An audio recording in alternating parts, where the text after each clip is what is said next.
Ya, Assalamualaikum warahmatullahi wabarakatuh. Ketemu lagi dengan Bapak di semester 2 ini ya. Seperti biasa, semester 1 kalian belajar tentang pemodelan perangkat lunak. Nah, di semester 2 pun sama seperti itu. Kita masih belajar tentang pemodelan perangkat lunak seperti itu.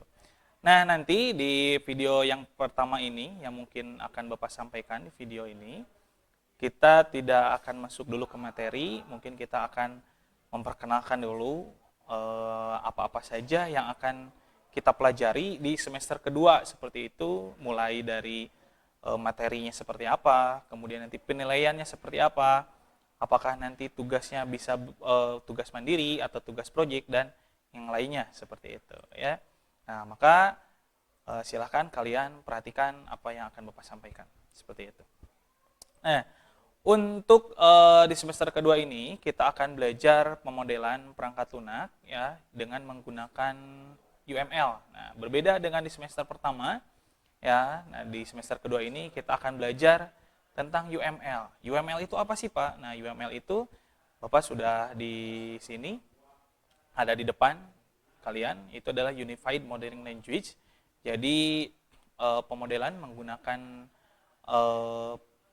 istilahnya pemrograman berorientasi objek ya. Jadi pemrograman berorientasi objek. Nah, nanti untuk proses perancangannya itu dengan menggunakan UML seperti itu. Nah, nanti apa sih Pak yang akan kita pelajari di UML ini? Nah, Bapak sudah ini kan materi-materi esensialnya yang akan Bapak sampaikan nanti di semester kedua ini di masa pandemi ini. Yang pertama adalah kita akan belajar tentang use case diagram. Kemudian belajar juga tentang activity diagramnya. Kemudian belajar tentang class diagramnya. Belajar juga tentang state machine diagramnya. Nah, nanti di use case diagram, di activity diagram, class diagram, dan state machine diagram, nah, kalian nanti akan belajar mencoba merancang. Nah, seperti di semester pertama kembali ya, yang lalu merancang. Nah, sekarang juga sama, kalian merancang. Nah, seperti itu. Nah, dalam proses perancangannya ini, nanti di semester 2 ini akan berkolaborasi dengan mapel-mapel yang lain. Ya, mapel-mapel produktif yang lainnya. Ya, misalkan dengan mapel database, dengan mapel web, dengan mapel pemrograman berorientasi objeknya. Ya, nanti kita akan berkolaborasi sehingga nanti akan muncul sebuah project gitu ya. Jadi satu project itu berkolaborasi dengan mapel yang lainnya seperti itu. Nah, misalkan nanti project membuat sebuah program, nah ya. Nah, perancangannya, nah berarti perancangannya menggunakan pemodelan seperti ini. Kemudian nanti webnya seperti apa? Berarti kalian bikin tuh sebuah aplikasi webnya. Kemudian juga nanti database-nya seperti apa? Nah, kayak gitu ya. Nah, rencana kedepannya nanti untuk project-nya itu kita akan buat kelompok seperti itu. Jadi ketika kalian nanti mengerjakan sebuah project, nanti akan dibagi-bagi dalam beberapa kelompok. Nah, dan tiap kelompok itu silahkan kalian dibagi-bagi kembali proses pengerjaannya. Misalkan si A mengerjakan database-nya, si B mengerjakan perancangan pemodelannya, si C mengerjakan tentang webnya. Nanti dari tugas-tugas tadi itu disatukan, nah itu bisa menjadi sebuah project seperti itu ya, itu rencana kedepannya. Nah, kemudian ini Bapak akan tampilkan ini salah satu contohnya seperti apa sih perancangan dari pemodelan perangkat ini di semester 2 ini. Nah, ini salah satu contohnya ya. Seperti itu merupakan contoh. Nanti kalian tinggal membuat perancangannya seperti ini ya. Tuh, kalau kita nanti ikuti pembelajaran insya Allah bisa ya. Ini juga sama, itu contohnya ya, contoh dari perancangan nanti yang akan kalian lakukan selama semester 2 ini. Nah, kemudian untuk penilaian, nah Bapak kalau untuk penilaian nanti akan muncul di nilai akhir, berarti di nilai untuk di rapot. Nah, Bapak akan ambil 3 komponen ya, dengan dasar semuanya sama ya, dengan persentase semuanya sama.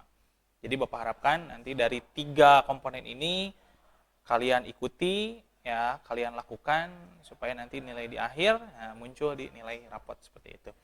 Nah, nanti untuk penilaiannya yang pertama itu ada tugas harian, ya. Nanti ada tugas harian, kemudian yang kedua ada penilaian tengah semester, dan yang ketiga yaitu ada penilaian akhir semester seperti itu. Nah, untuk tugas harian itu apa saja sih, Pak? Nah, untuk tugas harian, yaitu yang pertama adalah tugas individu. Artinya tugas masing-masing tuh yang harus kalian kerjakan. Bila mana nanti ada soal yang harus dikerjakan, ya silahkan ikuti. Kemudian yang kedua ada tugas project. Nah, tadi yang sudah Bapak katakan bahwa nanti akan ada project, ya, yang berkolaborasi dengan mapel yang lain, seperti itu. Nanti dari nilai ini, ya, diolah, digabungkan, ya, untuk nanti ke nilai akhir. Kemudian di penilaian tengah semester, apa yang akan dilakukan, Pak? Ya sudah tentu, ya, kalau di penilaian tengah semester berarti kita lakukan ulangan tengah semesternya, seperti itu. Kemudian yang selanjutnya di penilaian akhir semester, seperti biasa kalian harus mengikuti ujian penilaian akhir semester atau ulangan akhir semester. Nanti dari 3 komponen tadi, dari tugas individu, project, ya, kemudian UTS dengan PAS-nya, nanti akan muncul sebuah nilai akhir seperti itu. Bapak harapkan ketika di masa pandemi seperti ini jangan kendor semangat untuk selalu belajar, ya, karena di dalam masa pandemi ini kita harus semuanya kreatif seperti itu, ya. Nah, kita harus ingat dan jangan lupa lakukan disiplin 3M, ya, adalah kunci utama untuk melawan virus corona. Yang pertama adalah kita jangan lupa menggunakan masker, ya. Jangan lupa menggunakan masker.